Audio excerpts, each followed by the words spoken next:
No matter how many times it's been done, the dystopian genre is a classic that readers still find themselves enjoying and writers continuously love to work with.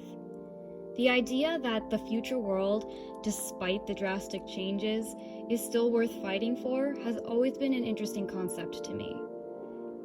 Though science fiction has and always will be my favorite genre, dystopian fiction has always been a close second. From stories like The Hunger Games, The Maze Runner, to even some of the first couple animes I was into, all helped to cultivate my love of this intriguing genre. It got my gears turning and developed different what-ifs.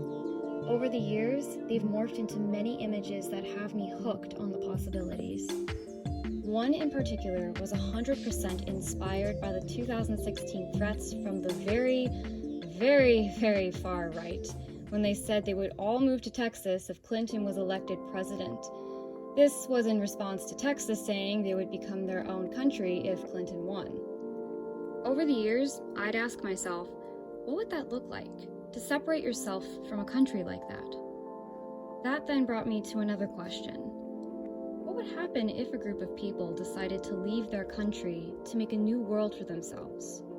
It's not like it hasn't been done before, as history has shown, but it left me curious as to how that would play out with today's culture.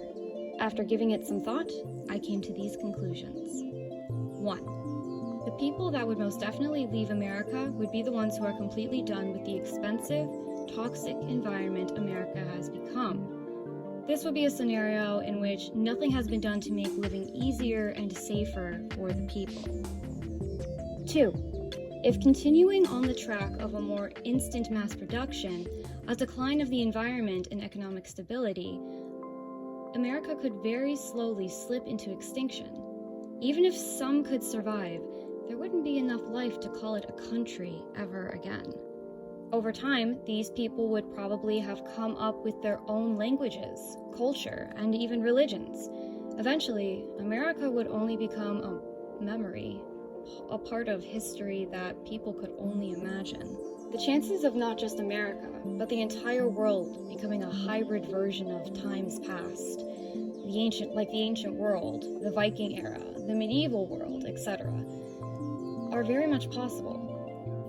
People wanting to live outside the manufactured lifestyle America has already become is more than a discussion. People have and will learn to do and make anything in order to live. Those hobbies and tricks of the trade could very well become the norm of a new age.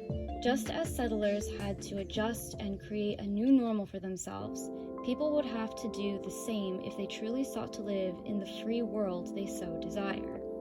I'm not saying this is going to happen. Anything could happen if the right dominoes fall into place. It's a what if. What ifs simply pose the question to a scenario or a situation. That's what I've done, mostly in the name of storytelling. That being said, I can finally get to the point of this long and possibly depressing video. It's no secret I work on more than one story at a time. While I love writing the Covenant series, I have many more stories to share with you. Plus, having another story to write keeps me from getting burnt out with the Covenant series so easily. This next story has been in the making for years, undergoing change after change, in the hopes that one day it will see the light of day. And that day will be very soon. Discord, a YA dystopian fiction, will be making its debut on Amazon hopefully by the end of this year. The goal is December 31st. But obviously, life can happen and change this book's course. If you'd like to stay updated with Discord's process, consider following this channel or any of my other socials, which will be linked under this video. What are your thoughts on the dystopian genre? What sort of future can you see? Start a discussion in the comments, trade ideas and thoughts with one another. See what happens. Who knows? Maybe you'll come up with your next big idea. Until then, take care, everyone.